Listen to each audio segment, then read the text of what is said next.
Welcome to கதை திரட்டு. இந்த வீடியோவில் நம்ம என்ன கதை கேட்க போகிறோம்னா, யாதுமாகி நின்றாள் அஞ்சலை சிறுகதை. நம்ம சேனலை இது வரைக்கும் சப்ஸ்கிரைப் பண்ணாதவங்க சப்ஸ்கிரைப் பண்ணுங்க. பக்கத்தில் இருக்கிற பெல் ஐக்கானை கிளிக் பண்ணி ஆல்ங்கிற ஆப்ஷனை ப்ரெஸ் பண்ணுங்க.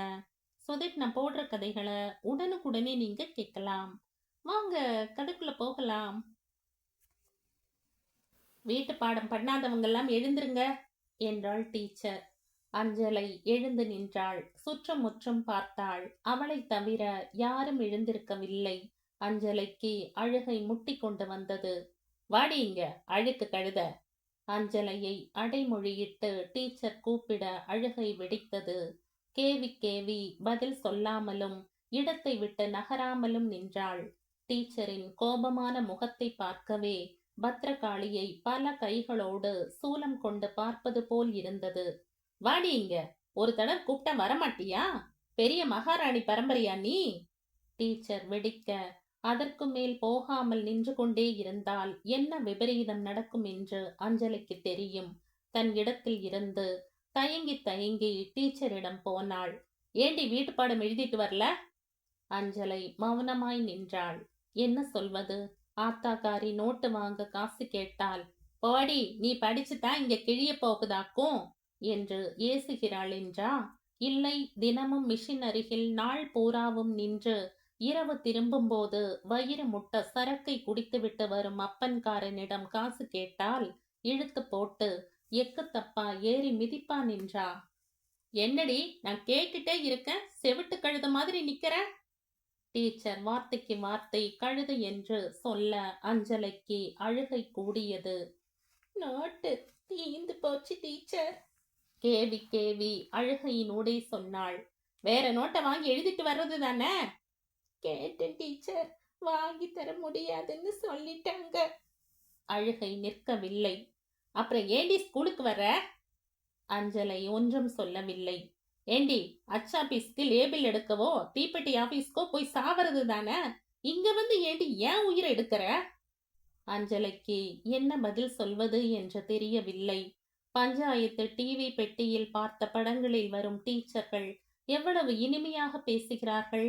போன வாரம் பார்த்த படம் ஒன்றில் ஸ்லேட் இல்லாமல் பள்ளிக்கு வரும் பையனுக்கு டீச்சர் தானே காசு கொடுத்து ஸ்லேட் வாங்கிட்டு வான்னு அனுப்புவதாக காட்சி வந்தது. அதெல்லாம் நிஜத்தில் நடக்காதா? நீட்டிடி கைய. டீச்சர் நீட்ட சொல்ல நீட்டினாள். டீச்சரின் கையில் இருந்த பிரம்பு விற்றென்று அஞ்சலையின் உள்ளங்கையில் இறங்கியது. சுரீரென்று கை முழுக்க நரம்பு இழுக்க வலித்தது. ஓவென்று அழுதாள். நிறுத்தடி அழுகிய. ஒன்னு நாளைக்கு நோட்டோட வா, இல்ல ஸ்கூலுக்கே வராத, வெளியே பொடி. அழுதபடியே வீடு திரும்பிய போது அம்மாக்காரி சாணி உருண்டையில் வைக்கோலை கலந்து சுவரில் தட்டி கொண்டிருந்தாள். என்னடி வந்துட்ட? அஞ்சலை ஒன்றும் பதில் சொல்லவில்லை. குடிசைக்குள் போய் பையை ஓரமாய் தூக்கி போட்டாள். வெளியில் வந்தவள் ஒன்றும் பேசாமல் சிவந்து வீங்கிய கையோடு தானும் சாணியை உருட்டி வரட்டி தட்ட ஆரம்பித்தாள். 4 வரட்டி தட்டி முடித்திருப்பாள். அழுகை வெடித்தது. என்னடி? நோட்டு புத்தகம் இல்லைன்னு டீச்சர் அடிச்சு அனுப்பிச்சிட்டாங்க. ஏண்டி மோதி, ஒரு ஓரமா உட்காந்து மதிய உருண்டையை தின்னுட்டு வர்றது தானடி? நாளைக்கு நோட்டு இல்லைன்னா ஸ்கூலுக்கே வர வேண்டாம்னு சொல்லிடுச்சு டீச்சர். சரி சரி, உங்க அப்பா வரட்டும். மாலை நன்றாக இருட்ட ஆரம்பித்து விட்டது. மெயின் ரோட்டில் பஸ் வந்து நிற்கும் சப்தம். அம்மாக்காரி உரிக்க சொன்ன பூண்டை உரித்து கொண்டிருந்தாள் அஞ்சலை. இருளாண்டி தள்ளாடி கொண்டே வந்தான். அஞ்சலை பூண்டு உரித்து கொண்டிருப்பதை பார்த்தான். மாரி பக்கம் திரும்பினான். ஏண்டி, இன்னுமா சோறாக்காம இருக்க? இந்த மோதி இப்பதான் பூண்டை உரிச்சிட்டு உட்கார்ந்துருக்கா? கேட்டவன் சட்டையை கழற்றி எறிந்தான். மாரி, உங்கிட்ட ஒரு விஷயம் சொல்லணும். என்ன விஷயம்? கம்பெனியில காலனி வீடு கொடுத்துட்டாங்களா? சோத்து பானையை சாய்த்து கஞ்சியை வடிய விட்டாள். நாக்கு தடுமாறி போச்சுடி உனக்கு. ஸ்ரீவில்லிபுத்துக்காரி கொழுப்பு தாண்டி உனக்கெல்லாம். நம்ம அஞ்சலை பத்தி தான். ஒரு 6 ரூபா காசு கொடுத்துட்டு போவீங்களா? காலையில ஏதோ நோட்டு புஸ்தகம் வாங்கணுமா? ஸ்கூல்ல இல்லைன்னா வர வேண்டாம்னு சொல்லிட்டாங்களாம். இருளாண்டி சிரித்தான். என்னது, வர வேண்டாம்னு சொல்லிட்டாங்களா? மசுரா போச்சு. எங்க முதலாளி அச்சாபீஸ்ல சொல்லிட்டேன். வாரம் 60 ரூபாய் சம்பளம். அட்வான்ஸ் வேணும்னாலும் 1000 வாங்கிக்க சொல்லிட்டாரு. அஞ்சலைக்கு திக்கென்றது. பக்கத்து வீட்டு புவனேஸ்வரி அச்சாபீஸில் தான் வேலை பார்க்கிறாள். அவள் வேலைக்கு போன பின்னும் அவள் வீட்டிலும் ஒன்றும் விடிந்த பாடில்லை. அவள் அப்பனும் இருளாண்டி மாதிரியே இருட்டினால் ஸ்ருதியோடுதான் வருவான். என்ன சொல்லுதீக என்றாள் மாரி. ஆமாண்டி, எனக்கும் அட்வான்ஸ் ஏறிட்டே போறது. அஞ்சலைய அச்சாபீஸ்ல விடுறேன்னு சொல்லிட்டேன். என்ன கேட்காம எல்லாம் செய்வீங்களா நீங்க? நமக்கு இருக்கிறது ஒரே புள்ள. அவளே விருப்பமா சுணக்காம ஸ்கூல் போறவ. அவளாவது படிச்சு எங்காச்சும் பெரிய வேலைக்கு போகட்டும். இப்படி முறிச்சு புட்டீங்களே செரவ. மாரிக்கு உண்மையிலேயே கோபம் அடி வயிற்றில் இருந்து கோபம் பற்றி கொண்டு வந்தது. ஏ மூதி, எனக்கில்லாத அக்கறை உனக்கு என்னடி? நான் முதலாளிக்கு வாக்கு கொடுத்துட்டேன். காலையில 7 மணிக்கு நம்ம கிராமத்துக்கு வர பஸ்ல போகணும். ஏஜென்ட் கிட்டவும் சொல்லிட்டாரு. எல்லா ஏற்பாட்டையும் செய்துவிட்டுதான் வந்திருக்கிறான் என்றதும் மாரிக்கு கோபம் அதிகமானாலும் இதற்கு மேல் என்ன பேச, என்ன செய்ய? இருளாண்டி முடிவு பண்ணினால் பண்ணியதுதான், ஒரு மாற்றமும் இராது. மெல்ல திரும்பி அஞ்சலையின் பக்கம் பார்வையை திருப்பினாள். அஞ்சலை அழுது கொண்டிருந்தாள். இந்தாடி, உள்ள தண்ணி சோறும் வெங்காயமும் வச்சிருக்க, மதியம் சாப்பிடு. அலுமினிய தூக்கு சட்டியை அஞ்சலையின் கையில் திணித்தாள். வாசலில் அப்பன்காரன் கத்தினான். சனியன வந்து தொலைடி, ஏஜென்ட் ஏச போறான். அப்பனுடன் நடந்து பஸ் நிற்கும் இடத்தருகில் வந்தார்கள். அந்த கிராமத்து பெண்கள் சிலரும் நிற்க புவனேஸ்வரி பக்கம் வந்தாள். ஏண்டி அஞ்சல, ஸ்கூலுக்கு போவல?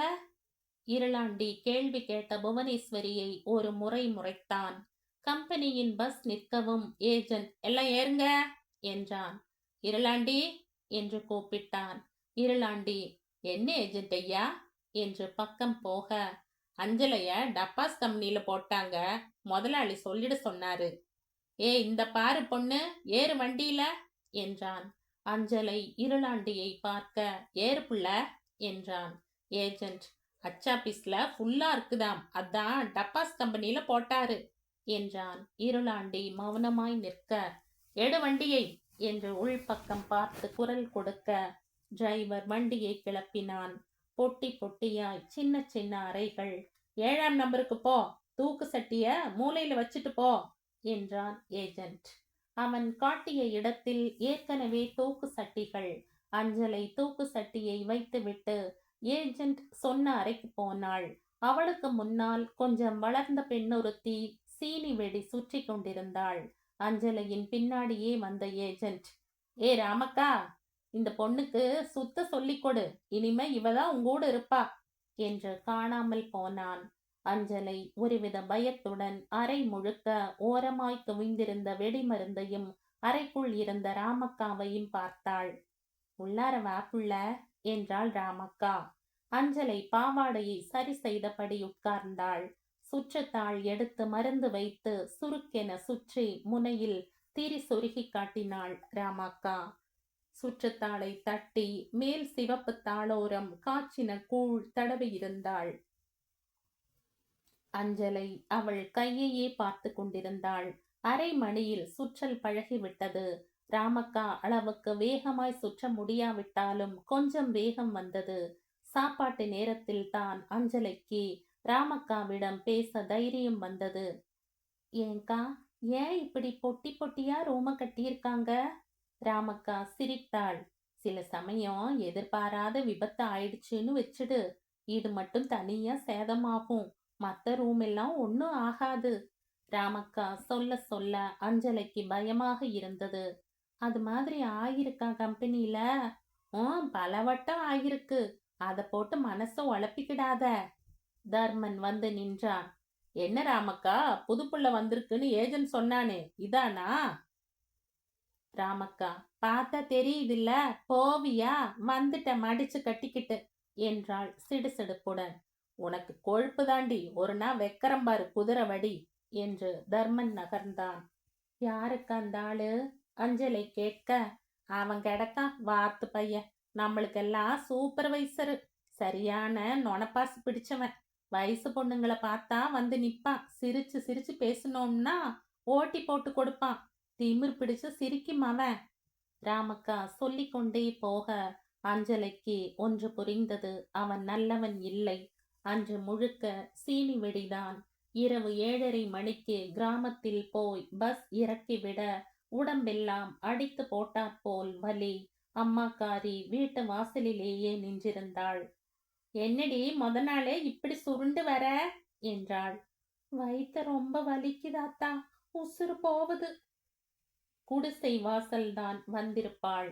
சுரீரென அடி வயிற்றில் சுருட்டி இழுத்தாற்போல வலிக்க, ஆத்தா என்று அலறியபடியே அடி வயிற்றை பிடித்து கொண்டு கீழே உட்கார்ந்தாள். என்னடி? பக்கத்தில் ஓடி வந்த மாரிக்கு அவளின் நனைந்த பாவாடை சங்கதி சொல்லிவிட்டது. ஆமா, இந்த மோதி பேர்ல 1000 ரூபாய் முன்பணம் வாங்கின, அதுக்கு செலவு வச்சுட்டாளா? இருளாண்டி நாக்கு குழற புண்ணக்க மண்டக்க பேசிக்கொண்டே 3 100 ரூபாய் தாளை மாரியிடம் கொடுத்தான். மீதி எங்கய்யா? கூத்தியாளுக்கு கொடுத்திருக்கேன். ஏண்டி 2 மாசம் வாடகை பாக்கி கட்ட வேணாம்? கம்பெனியில கைமாத்து வேற பாக்கி. இந்த கழுதை இப்ப உட்கார்ந்துட்டா, இவ வயசுக்கு வரலேன்னு இப்ப யார் அழுதா? குடிசையோரம் தாண்டி உட்கார வைக்கப்பட்டிருந்த அஞ்சலைக்கு கண்ணில் அவளையும் அறியாமல் நீர் முட்டியது. சடங்கு முடிந்து தலைக்கு ஊத்தி மறுபடி வேலைக்கு கிளம்பிய நேரத்தில் இயல்பாய் ஒரு நாணம் எங்கிருந்தோ வந்து ஒட்டி கொண்டது. பஸ்ஸில் ஏறும்போது ஏஜென்ட், என்ன புள்ள வயசுக்கு வந்துட்டியா? தாவணி நல்லாத்தான் இருக்கு என்றான். நெஞ்சு குறுக்க பஸ்ஸுக்குள் போய் உட்கார்ந்தாள். பஸ் 8 பட்டியில் நிற்க 8 பட்டி பெண்கள் திபு திபுவென ஏறிக்கொண்டார்கள். இங்க பாருடி, நம்ம டப்பாஸ் கம்பெனிக்கு வந்த அன்னைக்கு வயசுக்கு வந்த புள்ள இவதான் என்று அஞ்சலையை கம்பெனி போய் சேருகிற வரை கிண்டல் அடித்து வந்தார்கள். ராமக்கா, அஞ்சலை என்னடி இது? திபு திபுன்னு ரொம்ப பெரிய மனுஷியாட்ட ஆளே மாறிட்ட என்றாள். வெடி சுற்ற ஆரம்பித்தவள் ஒண்ணுக்கு போக கம்பெனியின் பக்கம் போனாள். கருவேல மரத்திற்கு அருகில் நின்று பீடி குடித்து கொண்டிருந்தான் தர்மன். அட அஞ்சலையா, வயசுக்கு வந்துட்டான்னு சொன்னாங்க, இப்பதான் பாக்குறேன். ஒரு மினுமினுப்பு கூடி போயிடுச்சு புள்ள என்று இழைத்தான். கொஞ்சம் நவந்து அங்கிட்டு போறீங்களா? எதுக்கு? பொம்பளை ஆளுங்க எதுக்கு ஒதுங்குவாங்கன்னு உங்க ஆத்தாள போய் கேளு என்றாள் அஞ்சலை. அதிர்ந்து போனான் தர்மன். அவனை யாரும் இவ்வளவு தைரியமாய் பேசியதில்லை. உன்ன அப்புறம் பாத்துக்கிறேன். அவன் நகர அஞ்சலைக்கு நாம் தான் இவ்வளவு தைரியமாய் பேசினோமா என்று சந்தேகமாயிருந்தது. தன்னையும் மீறி இயல்பாய் பெண்ணுக்குள்ளே இருக்கும் தற்காப்பு வார்த்தைகளை வெடித்திருக்க வேண்டும். திரும்பியவள் ராமக்காளிடம் விஷயம் சொல்ல சிரித்தாள். அந்த பயலுக்கு இப்படி சூடு கொடுத்தா தான் சும்மா இருப்பான். கொஞ்சம் பேசினா போதும், பெனையும் பண்ணிடுவான் என்று எச்சரித்தாள். அன்று மாலை வீடு திரும்ப பஸ்ஸில் ஏறிய போது வேண்டுமென்று பின்னால் ஏறினான் தர்மன். 8 பட்டியில ஒரு வேலை இருக்கு, இறங்கிக்கிடுறேன். அங்கிருந்து டவுன் பஸ் பிடிச்சு போய்க்கிறேன் என்றான் ஏஜென்ட்டிடம். பஸ் கிளம்ப வேண்டுமென்றே அஞ்சலையின் பக்கத்தில் வந்து உட்கார்ந்து கொண்டான். Agent bus படிக்கருகில் நின்றபடியே இழித்தான். அஞ்சலை எழுந்திருக்க முயன்றாள். தர்மன், அட உட்கார பிள்ள என்று அஞ்சலையின் தொடையில் கையை வைத்து அழுத்தினான். பஸ்ஸில் உட்கார்ந்திருந்த மற்ற பெண்களும் ஒன்றும் கவனித்தது போல் காட்டிக்கொள்ளவில்லை. 8 பட்டி வரை வேண்டுமென்றே உரசிக்கொண்டே வந்தான். பின் இறங்கிய போது ஏஜென்ட்டிடம் அவன் ஏதோ சொல்ல ஏஜென்ட் வாய் விட்டு பெரியதாய் சிரித்தது அவள் காதில் விழுந்தது. அழுகை அழுகையாய் வந்தது. அம்மாக்காரி உள்ளே நுழையும் போது கேட்டாள், என்னடி என்னாச்சு? பேய் அடிச்சா போல இருக்கு முகம். ஒண்ணுமில்ல என்றாள் அஞ்சலை. சரி சரி, சீக்கிரம் இந்த கீரையை ஆஞ்சு கொடு, உங்க அப்பா வரும்போதே கத்திக்கிட்டே வருவான். அஞ்சலை கீரையை எடுத்து ஆய ஆரம்பித்தாள். அவள் மீதே அவளுக்கு வெறுப்பாய் வந்தது. ச்ச, என்ன வாழ்க்கை இது! படிப்பு பாதையில் நின்ற வெறுப்பை விட இப்பொழுது தர்மன் என்ற மனித மிருகத்தின் நினைவே அவளை சுற்றி சுற்றி வந்தது. நாரப்பைய, இவனை எப்படி சமாளிக்க? ஆத்தா என்றாள் கலங்கிய குரலில். என்னடி? எனக்கு வேலைக்கு போக பிடிக்கல. ஆ? அஞ்சலையை ஒருவித வெறுப்புடன் திரும்பி பார்த்தாள். ஏண்டி, இந்த பூமியில வெப்பத்திலேயே பிறந்து சாகணும்னு தான் நமக்கு எழுதி வச்சாச்சு. உங்க அப்பா வர நேரம் ஏதும் பேசிக்கிட்டு இருக்காத, வெட்டி போட்டுடுவான். இங்க உழைக்கணுங்கிறது விதிடி மூதி. நாளையில இருந்து நானும் கம்பெனி வேலைக்கு போறேன், தெரியுமில்ல? என்னத்தா சொல்ற? பின்ன என்னடி செய்ய சொல்ற? நிஜமாத்தான் சொல்றியா ஆத்தா? ஏண்டி இதுல பொய் வேற சொல்லணுமா? உங்க அப்பனும் சம்பளத்தை ஒழுங்கா கொண்டு வந்து கொடுக்கறது இல்ல. பின்ன என்னடி பண்ண சொல்ற? நானும் வேலைக்கு போய் தான் 4 காசு சேர்த்து உனக்கு ஒரு இடத்துல எவன் கையிலையாவது பிடிச்சு கொடுக்கணும். அதுக்கப்புறம் உன் விதி என்றாள் ஆத்தா. அன்று காலை பொட்டி அறைக்குள் நுழையும் முன்னையே சொல்லிவிட்டான் தர்மன். ராமக்கா, 2 பேர் இன்னைக்கு ஓட்டி செய்ய வேண்டி இருக்கும். எக்ஸ்போர்ட் ஆர்டர் எல்லாம் கொஞ்சம் சீக்கிரமாவே அனுப்பணும்னு முதலாளி சொல்லிட்டாரு. அவன் போனதும் அஞ்சலை தயங்கி தயங்கியே கேட்டாள். என்னக்கா, கட்டாயம் செய்யணுமா? ஆமாண்டி, இல்லைன்னா ஒரு நாள் முச்சூடும் செஞ்ச வேலையில கூட குறை சொல்லி ஒரு நாள் சம்பளத்தை பிடுங்க ஏற்பாடு பண்ணிடுவான் தர்ம. அஞ்சலைக்கு இந்த எழுதப்படாத சட்டங்கள் அதிர்ச்சியையும் ஆயாசத்தையும் ஏற்படுத்தியது. ஏங்கா, எவ்வளவு காசு தருவாங்க ஓட்டி செஞ்சா? அஞ்சலை கேட்டதும் வாய்விட்டு சிரித்தாள் ராமக்கா. என்னக்கா சிரிக்க? ரொம்பவும் அப்பாவியாய் கேட்டாள் அஞ்சலை. ஏண்டி, ஓட்டினா அள்ளி கொடுத்துடுவாங்கன்னு நினைச்சிட்டியா? ஒண்ணுமே தரமாட்டாங்களா? தருவாங்கடி. எவ்வளவு அக்கா தருவாங்க? 40 காசு. ஆமாண்டி, 1 மணி நேரம் ஓட்டி செஞ்சா 40 காசு. குறைஞ்சது ஒரு ஆள் 3 மணி நேரம் ஓட்டி செஞ்சாதான் இந்த 40 காசு கணக்கு. இல்லைன்னா மணிக்கு 30 காசு தான் தருவாங்க. அஞ்சலைக்கு ராமக்கா பேச்சை ஜீரணிக்கவே கஷ்டமாயிருந்தது. மாலையில் ஒயர் இழுத்து வந்தான் தர்மன். பல்ப் ஒன்றை அரை ஆணியில் ஒயருடன் தொங்கவிட்டான். அவன் போனதும் ராமக்கா சொன்னாள். அஞ்சல, எழுந்திருக்கும் போது பார்த்து எழுந்திரு. லைட்டை தட்டிக்கிட்டு விட்டுட போற. அவ்வளவுதான், நீயும் நானும் மருந்தோட வெடிச்சே செத்துடுவோம். ராமக்கா ரொம்ப சாதாரணமாய் சொல்ல திக்கென்றிருந்தது அஞ்சலைக்கு. என்னக்கா சொல்ற?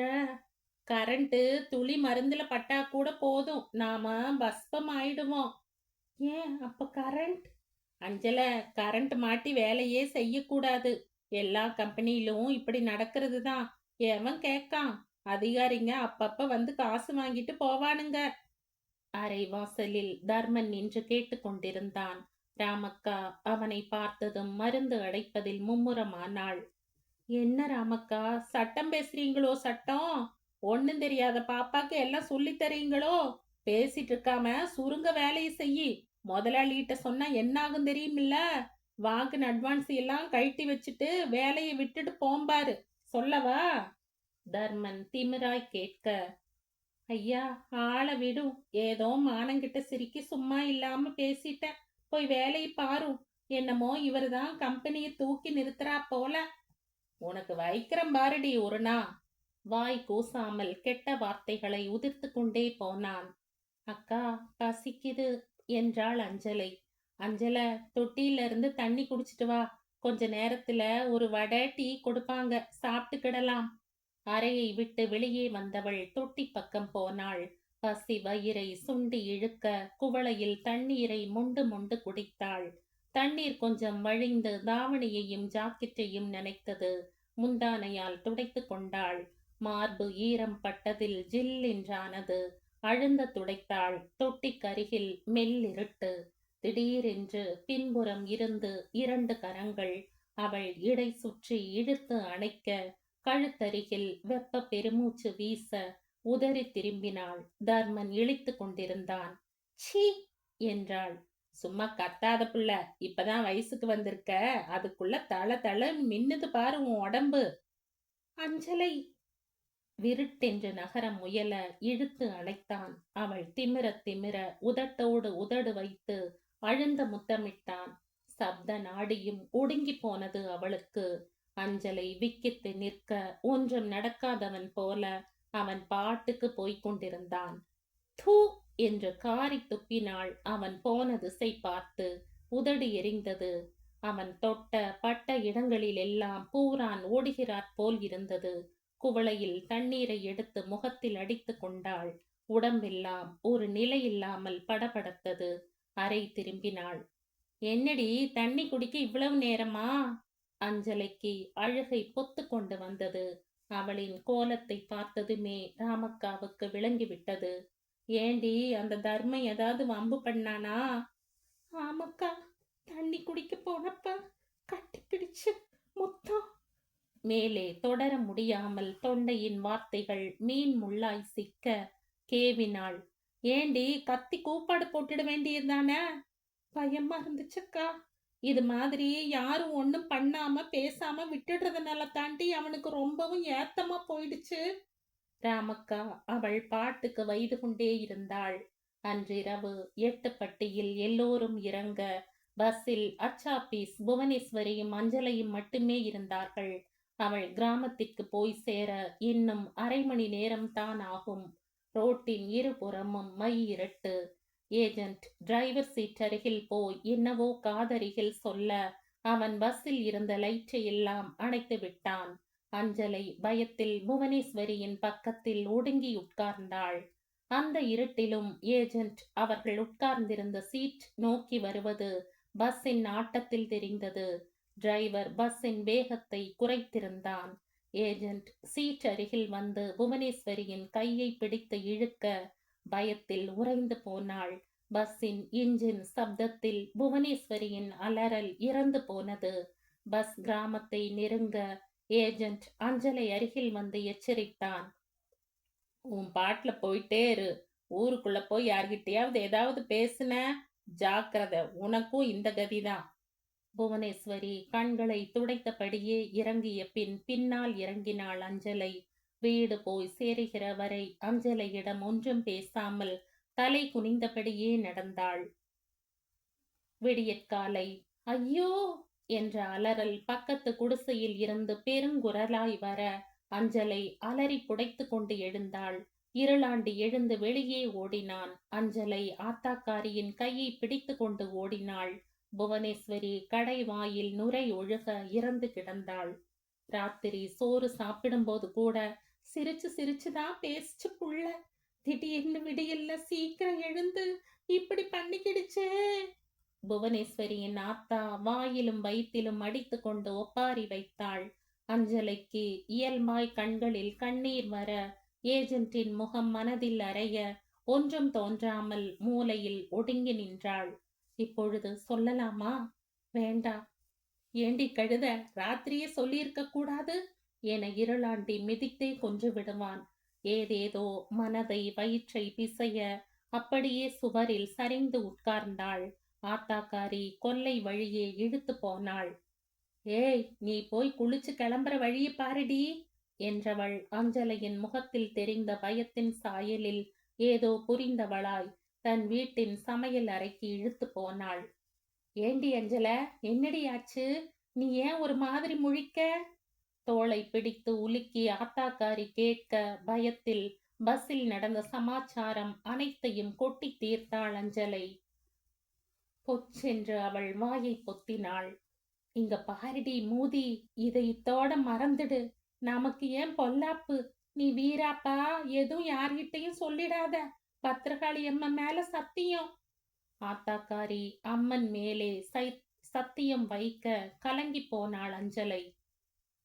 மறுநாள் பஸ்ஸில் ஏறியதுமே வழக்கமாய் கடைசி சீட்டுக்கு விரட்டும் ஏஜென்ட். ஏ அஞ்சல, நடு சீட்லயே உட்கார்ந்துக்க என்றான். அவன் பேச்சை தட்டாமல் நடுவிலேயே உட்கார்ந்தாள். பஸ் ஏறும் போதே அரளி விதைக்கு உணவாகி போன புவனேஸ்வரியை பற்றி செய்தி அவனுக்கு அவள் அப்பனால் தெரிவிக்கப்பட்டு விட்டது. பஸ் ஊர் நோக்கி போக போக ஏஜென்ட் அவ்வப்பொழுது திரும்பி திரும்பி அஞ்சலையையே பார்த்து கொண்டிருந்தான். பட்டாஸ் கம்பெனியில் அவர் இறங்கிய போது பின்னாலேயே வந்தான் ஏஜென்ட். கேட்டு தாண்டி உள்வரை வந்தவன் செக்யூரிட்டி அறை தாண்டி அஞ்சலையை நிறுத்தினான். அஞ்சல, நில்லு. நின்றாள். பக்கத்தில் வந்தான். அவனை நிமிர்ந்து பார்க்கவே அவளுக்கு திகிலாய் இருந்தது. இங்க பாரு, உன்னைத்தான். தலையை தூக்காமலேயே. என்ன என்றாள் பயத்துடன். நேத்து நடந்ததை யார்கிட்டையும் சொல்லலல்ல? அவன் மெல்லிய குரலில் கேட்டான். ஆனாலும் அதில் ஒரு மிரட்டல் தொனி இருந்ததை அஞ்சலை உணராமல் இல்லை. ஆஹா, எனக்கு ஏன் இந்த பொல்லாப்பெல்லாம்? ஆமா, என்ன நடந்துச்சு என்றாள். ஏஜென்ட் சிரித்தான். இப்பதான் பொழைக்க கத்துக்கிட்டு இருக்க. கணக்கு கிட்ட சொல்லி உனக்கு ஓடி நிறைய போட சொல்லுத. தர்மம் கிட்ட எதுவும் வாயை திறந்து வைக்காத. ஏஜென்ட் எச்சரித்து போக அஞ்சலை பொட்டி அறைக்குள் போனாள். ராமக்கா, ஏண்டி அஞ்சல, நான் சேதி ஒண்ணு கேள்விப்பட்டனே, நெசந்தானா என்று அஞ்சலையை நேராய் பார்த்து கேட்டாள். வெடி சுற்ற ஆரம்பித்த அஞ்சலை, என்னக்கா சேதி என்றாள் வெகுளியாய். என்னடி ஒன்னும் தெரியாதவ மாதிரி நடிக்க? உங்க வீட்டுக்கு பக்கத்துல புவனேஸ்வரி, நம்ம அச்சாபீஸ்ல வேலை செய்யற பொண்ணு, அரளி விதைய அரைச்சு குடிச்சு இறந்துட்டுதாமே. ஓ, அதுவா அக்கா? அதுக்கு அடிக்கடி வவுத்து வலி வருமாம், அதான் இப்படி பண்ணிக்கிடுச்சு. அஞ்சலை கொஞ்சமும் தயங்காமல் சொன்னாள். சொன்னவள் ராமக்கா முகம் பார்ப்பதை தவிர்த்து வேலையில் கவனம் காட்டினாள். ராமக்கா மேலே ஒன்றும் கேட்கவில்லை. மதியம் சாப்பாடு வேளையில் மறுபடியும் ஆரம்பித்தாள். ஏண்டி அஞ்சல, உன் கூட தானே பஸ்ல வருவா? என்னவோ விட்டேத்தியா பேசுறியே. நெசமாலும் அவளுக்கு வவுத்து நோவா, இல்ல வேற ஏதாவது விஷயமா? அஞ்சலை, என்னக்கா, நான் தான் வேற ஒண்ணுமில்ல, வவுத்து வலிதான்னு சொல்லிட்டனே, மறுபடியும் என்ன நோண்டுறீங்களே. நான் என்ன பொய் பொனை சுருட்டா சொல்றேன்? அஞ்சலை சொல்ல வேறொன்றும் கேட்கவில்லை ராமக்கா. அன்று இரவு பஸ்ஸில் இறங்கும் போது எச்சரித்தான் ஏஜென்ட். அஞ்சல, ஜாக்கிரதை. வீட்டுக்கு வந்தவள் ஆத்தாக்காரி போட்ட சோத்தை தின்றுவிட்டு மூலையில் முடங்கிக் கொண்டாள். அஞ்சல, உன் மாமன் வந்திருக்கான் சாத்தூர்ல இருந்து. பக்கத்து தெரு மாரப்பன் வீட்டுக்கு போயிட்டு வரேன்னுட்டு போயிருக்கான். ராத்திரி ஆட்ட சினிமாவுக்கு போறானா, நீயும் கூட போயிட்டு வாடி. சாத்தூரில் மளிகை கடை ஒன்றில் வேலை செய்கிறான் மாறி. பயங்கர முரடன். அவள் பூ பெய்திய போது பரிசம் போட வந்திருந்தான். அவனை கண்டாலே ஆகாது அஞ்சலைக்கு. ஆனால் ஆத்தாக்காரி, உன்னை கட்டிக்கிட போறண்டி, சிரிச்சு சிரிச்சு பேசுவியா, வெடப்பா ஒதுக்காத என்று எப்பொழுது பார்த்தாலும் சொல்லிக்கொண்டே இருப்பாள். நான் கொட்டகைக்கு போகலாத்தா, உடம்பெல்லாம் நோவா கடுக்கு என்று சொல்லி பார்த்தாள். என்னடி கொழுப்பா? அவங்கிட்ட இப்படி சொல்லி வைக்காத, போயிட்டு வாடி என்றாள். ஆத்தாக்காரி சொல்லிக் கொண்டிருக்கும் போதே மாமன்காரன் வந்து விட்டான். எக்கா, அஞ்சல இப்படி மினுக்கு மினுக்குதாளே, பரிசம் போட்ட அண்ணியை விட இன்னைக்கு இன்னும் உடம்பு ஏறிட்டே. என்ன அஞ்சல, அக்கா சொல்லுச்சா? 2ஆம் ஆட்டம் வாத்தியார் படம், சீக்கிரம் கிளம்பு என்றான். இருளாண்டி தள்ளாடியபடியே வந்தான். என்ன மாப்ள, சாத்தூர்ல எல்லாம் சௌக்கியமா? எப்ப வந்தீங்க? சாப்பிடுறீங்களா? சினிமா கொட்டகைக்கு அரை மைல் நடந்து போக வேண்டும். அஞ்சலையின் கையை சுவாதீனமாய் பிடித்து கொண்டான். அஞ்சலை மறுப்பு சொல்லாமல் நடந்தாள். உரசி உரசி நடந்தான். இளஞ்சூடு அஞ்சலைக்குள் பரவ ஆரம்பித்தது. ஒத்தையடி பாதையில் அவர்களுக்கு ரொம்ப முன்னால் 4-5 பேர் நடந்து போய்க் கொண்டிருப்பது தெரிந்தது. பின்னால் திரும்பி பார்த்தான் மாறி. யாரும் வரும் சுவடே இல்லை. நடந்து கொண்டே ஒரு கையால் அஞ்சலையின் இடுப்பை சுற்றி வளைத்தான். அஞ்சலைக்கு குறுகுறுத்தது. அவளுக்கு பிடிக்கவில்லை. ஆத்தாக்காரி வேறு எச்சரித்து அனுப்பியிருந்தாள். அஞ்சல, உன்னை கட்டிக்க போறவன் மூஞ்சில சொணக்கம் கணக்க காட்டிராத. ஆத்தாக்காரி சொன்னது நினைவில் வர ஒன்றும் பேசாமல் நடந்தாள். அஞ்சலைக்கு அழுகையாக வந்தாலும் அழக்கூடாது என்று கஷ்டப்பட்டு அடக்கி கொண்டாள். என்ன அஞ்சல, ஒன்னும் பேசாம வார? ஒண்ணுமில்ல மாமா என்றாள். என்ன கட்டிக்க புள்ள என்றான். வேண்டாம் மாமா, தெருவா இருக்கு. அட, இருட்டுல யாருக்கு தெரிய போவதாம்? சொன்னவன் அஞ்சலையின் பதிலுக்கு காத்திராமல் இறுக தழுவி அடைத்தான். அவன் கைகள் முதுகு கழுத்து என்று அலைய அஞ்சலை எதிர்க்கவே இல்லை. என்னடி, வந்ததுல இருந்து சிரிச்சுக்கிட்டே இருக்க? வேலையை சுழுவா பாருடி, அந்த நாரப்பையும் வந்து நிப்பான் என்றாள் ராமக்கா. சுற்றி கொண்டிருந்த லட்சுமி வெடி லேபிளை பார்த்தாள் அஞ்சலை. அக்கா, தீபாவளிக்கு இந்த சாமி படம் போட்ட வெடிய கொளுத்துவீங்களா? நான் எங்க வெடிக்க, தீபாவளிக்கு பட்டாசே கொளுத்துனதில்ல. கம்பெனியில சின்ன பொட்டி கொடுப்பாங்க, அதையும் என் தம்பி தான் கொளுத்துவான். அக்கா, எனக்கு மனசுல ஒண்ணு பட்டுச்சு சொல்லவா?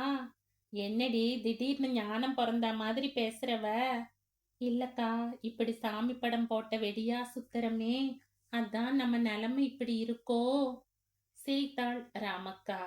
ஏண்டி, வேலை பாருடி, பட்டணத்துல சாமி படத்தை வெடிக்கிறானுங்களே, அவனுங்க பிளஷர் கார்ல தான் போறானுங்க என்றாள் அஞ்சலையை பார்த்து. கண்டதையும் யோசிக்காம வேலை பாருடி. அஞ்சலைக்கு வேலையில் கவனம் செல்லவில்லை. ஏதேதோ சிந்தனைகள் அந்த வாரம் முழுக்க ஓட்டி இருந்தது. ஒவ்வொரு நாளும் பஸ்ஸில் ஒற்றையாளாய் கடைசியில் கிராமம் போய் இறங்கினாள். எட்டுப்பட்டி வரை பாஸ் பாதி பொம்பளை ஆட்களுடன் இருக்கும். எட்டுப்பட்டி வரை பஸ் பாதி பொம்பளை ஆட்களுடன் இருக்கும். எட்டுப்பட்டியில் இருந்து கிராமம் போய் சேருகிற வரை திக் திக் என்ற பயத்தில் அடி வயிறு கலங்கும். புவனேஸ்வரிக்கு நேர்ந்த கதி தனக்கும் ஏற்பட்டு விடக்கூடாதே என்று பத்ரகாளி அம்மனை வேண்டிக் கொள்வாள். எட்டுப்பட்டியில் இருந்து கிராமம் வரை ஏஜென்ட் அவளை முறைத்தபடியே வருவான். ஊர் போய் சேருகிற வரை அஞ்சலை நடுங்கி சீற்றில் ஒண்டியிருப்பாள். ஆகஸ்ட் நெருங்க நெருங்க தினம் தினம் ஓட்டி அஞ்சலையால் தட்ட முடியவில்லை. ஒரு வெள்ளிக்கிழமை அன்றுதான் அந்த விபரீதம் நடந்தது. மணி 7:30 இருக்கும். ஆணியில் பல்பு தொங்க ராமக்காளும் அஞ்சலையும் புஸ்வானத்திற்கு மருந்து அடைத்துக் கொண்டிருந்தார்கள். ராமக்கா, அஞ்சல இருடி, ஒதுங்கிட்டு வந்துடுற என்று எழுந்து போனாள். நேரம் ஆக ஆக ராமக்கா திரும்பவில்லை. அஞ்சலையை பயம் பற்றி கொண்டது. எழுந்து போய் பார்க்கலாம் என்றால் பயம். வெளியில் கும் இருட்டு. மனதை திடப்படுத்திக் கொண்டு பின்பக்கம் வந்து கருமையிலங்காட்டு பக்கம் ராமக்கா என்று குரல் கொடுத்தாள். பதிலே காணும். சுற்றிலும் பார்த்தாள். அந்த பெரிய காம்பவுண்டினுள் அங்கங்கே பொட்டி பொட்டியாய் அறைகள் மினுக் மினுக் என்ற ஒளியுடன் எரிந்து கொண்டிருந்தது. ராமக்கா என்று மறுபடியும் குரல் கொடுத்தாள். திரும்பினாள். அறைக்குள் ராமக்கா சுவரோரம் உட்கார்ந்திருந்தாள். தலையெல்லாம் கலைந்திருக்க, உடைகள் தாறுமாறாய். என்னக்கா ஆச்சு? அந்த ஏஜென்ட்டும் தர்மனும் கிடங்குல என்னைய. அதற்கு மேல் ராமக்காவினால் பேச முடியவில்லை. கேவி கேவி அழுதாள். இருட்டில் வெளியே வந்தாள் அஞ்சலை. தூரத்தில் மருந்து கிடங்கு. மெல்ல நடந்து போனாள். எங்கடி போற? ராமக்கா கேட்க, செக்யூரிட்டி ரூம்ல போய் தண்ணி குடிச்சிட்டு வந்துடுறேன்க்கா. தண்ணீர் பானை அருகே வந்து தண்ணீர் குடித்தாள். செக்யூரிட்டி விரட்டினான். என்ன பிள்ளை, ஓட்டி முடியிற நேரத்துல தண்ணி குடிக்க வந்துட்டீங்களோ? ஓடு சீக்கிரம். விரட்ட வேகமாய் நடந்தாள். கொஞ்ச தூரம் நடந்தவள் திரும்பி பார்த்தாள். செக்யூரிட்டியின் பார்வை வேறெங்கோ திரும்பி இருக்க திசை மாறி நடந்தாள். இடுப்பு பகுதியை தொட்டு பார்த்தாள். பாவாடை மடிப்பிற்குள் பத்திரமாய் அது. மருந்து கிடங்கு கதவு மூடியிருந்தது. மெல்ல நகர்ந்து போனவள் ஓசை எழுப்பாமல் கிடங்கின் கதவை தாழ்பாள் போட்டாள். கிரில் ஓட்டை வழியே பார்க்க ஏஜென்ட் அப்துல்லாவும் தர்மனும் கண்ணாடி கிளாஸில் இருந்து மஞ்சள் திரவத்தை உறிஞ்சிக் கொண்டிருந்தார்கள். அஞ்சலைக்குள் ஒரு ஆவேச புயல் எழுந்தது. அரசாங்க அனுமதி இல்லாமல் வைத்திருக்கும் வெடி மருந்து குவியலாய் கிடக்க, கிடங்கின் கிரில் வழியே தன் மடியில் இருந்த பெரிய திரியையும் தீப்பெட்டியையும் எடுத்தாள். ஒரு வாரமாய் அவளே செய்த அனுமார் வால் நீள திரி உள்ளே தொங்கவிட, மருந்து குவியலின் மேல் பட்டிருக்கும் திரி முனை கிள்ளி எடுத்தாள். கார்பன் முனையில் பற்ற வைக்க சின்ன மினுக்குடன் மெல்ல நகர்ந்தது நெருப்பு. கிள்ளிய பகுதி தாண்டி பற்ற கொஞ்சம் நேரமாகும். ஓட்டமும் நடையுமாய் அறை திரும்ப, என்னடி இம்புட்டு நேரம் என்றாள் ராமக்கா. தண்ணி குடிச்சிட்டு ஒதுங்கிட்டு வந்தங்கா, வேகமா வெளியே வந்துடு என்று அவசரமாக தீப்பெட்டி ஆபீஸை விட்டு ராமக்காவை இழுத்து கொண்டு வெளியேற, டமார் என்று ஊரே கிடுகிடுக்கிறாற் போல் வெடி சப்தம். ஐயையோ, என்னடி வெடிக்கு? தெரியலக்கா, வா போயிடலாம் என்று வெகுளியாய் ராமக்காளின் கை பிடித்து வெளியே ஓடி வந்தாள். அஞ்சலைக்கு உள்ளுக்குள் 2 நரகாசுரன்களை வதம் செய்த திருப்தி பிறந்தது. யாதுமாகி நின்றாள் அஞ்சலை. 1986ஆம் ஆண்டு வெளிவந்த சிறுகதை இது. இந்த கதை உங்களுக்கு பிடிச்சிருந்தா லைக் பண்ணுங்க, ஷேர் பண்ணுங்க, சப்ஸ்கிரைப் பண்ணுங்க. மற்றும் ஒரு இன்ட்ரெஸ்டிங்கான கதையோட அடுத்த வீடியோல சந்திப்போம். பாய். தேங்க்யூ.